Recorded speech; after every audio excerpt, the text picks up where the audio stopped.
স্বপন আহমেদের বিষয়ে আমার বিষয়টা পুরো ভিন্ন। যেহেতু স্বপন আহমেদের বিরুদ্ধে মামলা হয়েছে, এই জিনিসটি পাবলিকলি হয়ে গেছে, এটা আগে থেকেই মানুষ জানে। আর স্বপন আহমেদকে কখন আফ্রিদি ডেকে বুকে জড়িয়ে ধরেও বলে নাই যে আমি বিষয়টার জন্য অনুতপ্ত। সো আমাকে কিন্তু সে কাছে টেনে নিছে এবং আমাকে সাহায্য করার কথাও বলছে, সেটা স্বপনকে বলে নাই। যার কারণে স্বপন হয়তোবা এখন সেটা তার সাথে যেই জিনিসটা ঘটে গেছে এটার বিচার তিনি এখন আবার চাচ্ছে। আমি তো আসলে আমাদের মতো মানুষের তো বিচার চাওয়ার আর কোর্ট আর আদালত নাই। ওইখানে যেতে হইলে অনেক ক্ষমতার দরকার, টাকা পয়সারও দরকার, আপনারা জানেন এটা। তো আমরা বিচার দিব কাকে? আল্লাহ তাআলাকে। আমি বিচার আল্লাহকে সেদিনই দিছি। আল্লাহর বিচার খুবই ভয়াবহ, সেটা আপনারা দেখতে পাচ্ছেন। পৃথিবীর সকল স্বৈরাচারের বিচার কিন্তু আল্লাহ তাআলাই করেছেন, যেটা এখনো করছেন। তো শেখ হাসিনার চাইতে ক্ষমতা বেশি তো আর তৈদ আফ্রিদির না। শেখ হাসিনার পতন ঘটলে আফ্রিদি যদি কোনো অকারেন্স করে থাকে তারও পতন ঘটবে ইনশাল্লাহ। ঘটনা ঘটার আগে তৈদ আফ্রিদি আমার কাছে খুবই পছন্দের একজন মানুষ ছিল, এবং ঘটনা ঘটার কিছুদিন পর যখন সে আমার সাথে মিলে যায় তখনও সে আগের মতো আমার কাছে ভালো মানুষই ছিল। তার টিম থেকে এখন পর্যন্ত আমার সাথে ওইভাবে যোগাযোগ করা হয়নি, কেউ আমাকে কোনো ধরনের ট্রেডও দেয়নি। তারা মোটামুটি যারাই কথা হয়েছে, যাদের সাথে টিমমেটের সবাই বলছে যে ভাই তখন তো আমরা দুঃখ প্রকাশ করছিলাম বিষয়টা। সো তারা সবাই বিষয়টার জন্য অনুতপ্ত। সব থেকে বড় চ্যালেঞ্জ হচ্ছে টাকা দেখে আপনি অসামাজিক কন্টেন্টের সম্মুখীন হয়ে যাচ্ছেন বা বানাচ্ছেন। টাকা দেখে অনেকেই আছে নিজের যে ওয়াইফ তাকে এনে কাপল ব্লগিং করছে, বিকৃতভাবে বউকে দেখিয়ে তারপর টাকা উপার্জন করছে, ছেলে বাপকে নিয়ে আসতেছে, ছেলে মাকে নিয়ে আসতেছে, এখন পুরো পরিবারটাকে তারা মিডিয়ার মধ্যে নিয়ে এসে ভিডিও বানাচ্ছে। এটা কেন? শুধুমাত্র টাকার জন্য। তৌহিদ আফ্রিদির সাথে আমি মিলে যাই, সেটা হচ্ছে একটা 2 মাসের গ্যাপ থাকে। এই 2 মাসের মধ্যে সে আমাকে অবজারভেশন করে যে এই ছেলেটা কি আসলে আমার বিরুদ্ধে আছে নাকি আমার পক্ষে আছে। হয়তোবা সে বুঝতে পারছে যে আমি তারকে নিয়ে পজিটিভলি ভিডিওটা বানাইছিলাম, আমি নেগেটিভ কিছু করিনি। বুঝতে পারার পরে সে অনুতপ্ত হয়ে আমাকে ডাকায়।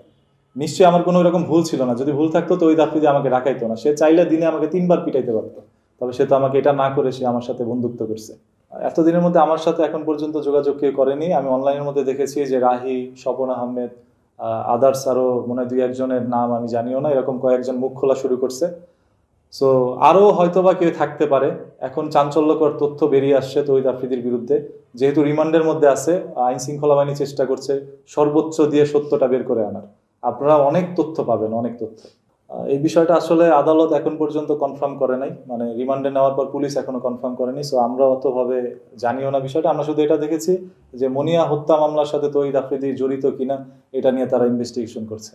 বৈষম্য বিরোধী ছাত্র আন্দোলনের সাথে যদি তৌহিদ আফ্রিদি জড়িত থেকে থাকে, সেটা যদি আদালত প্রমাণ করতে পারে তাহলে এটার বিচার অবশ্যই সর্বোচ্চ বিচারের দাবি সবাই জানাবে। কারণ বৈষম্য বিরোধী ছাত্র আন্দোলনের যারা ছিল তারা প্রত্যেকে চেয়েছিল দেশ থেকে স্বৈরাচার সরকারকে বিতাড়িত করতে এবং দেশটাকে নতুন করে স্বাধীন করতে। সো তাদের বুকে যদি কেউ গুলি চালিয়ে থাকে এবং সেটার সাথে যদি কেউ জড়িত থাকে, আমরা অবশ্যই সেটার সর্বোচ্চ সাজা চাই।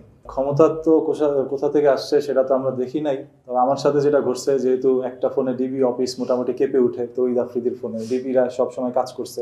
তার মানে আমরা অনেক ভিডিওতে দেখেছি তার কাকা হারুনুর রশিদ ডিবির প্রধান, তার সাথে তার চাচা ভাতিজার একটা সম্পর্ক। তৌহিদ আফ্রিদিকে 500 টাকাও দেয় ভাত খাইতে। তার মানে তাদের সম্পর্ক খুবই ভালো, চাচা ভাতিজার কথাই শুনবে।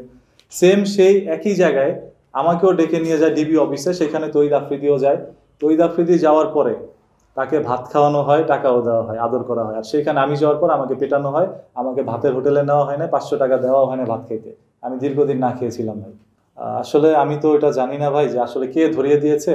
আপনি জানেন যে তৌহিদ আফ্রিদির বিরুদ্ধে মামলা হয়েছিল, যার কারণে সিআইডি বা আইন শৃঙ্খলা বাহিনী যথেষ্ট পরিমাণ চেষ্টা করেছে তারা দক্ষতার সাথে কিভাবে তৌহিদ আফ্রিদিকে গ্রেপ্তার করা যায়, এবং এক পর্যায়ে আইন শৃঙ্খলা বাহিনী তাকে গ্রেপ্তার করে। এখন এইটার সাথে রাহি জড়িত কিনা বা অন্য কেউ জড়িত কিনা সেটা এখন পর্যন্ত কিন্তু পুলিশও জানায়নি। সো আমরা আন্তাজি কোনো কথা বলতে পারি না। হতে পারে রাহির সাথে বেশি নির্মম ঘটনা ঘটিয়েছে, যার কারণে রাহি আজকে মুখ খুলেছে। আদার্স কারোর সাথে হয়তো এরকম কিছু করেনি তৌহিদ আফ্রিদি, যার কারণে কেউ মুখ খুলছে না বা অনেকে ভয়ে খুলছে না যে আমার সাথে এরকম একটা ঘটনা ঘটছে, আগামীকাল যদি আমি বলে দিই তৌহিদ আফ্রিদি আসলে তারপর তো আমাকে আবার পিটাবে। এই জন্য অনেকে ভয়ে এখন পর্যন্ত মুখ খুলছে না যে আফ্রিদি আসুক, তার সাথে আবারও মিলেমিশে আবারও সেম একই কাজ করবো। এই জন্য অনেকে মুখ খুলে নেয়।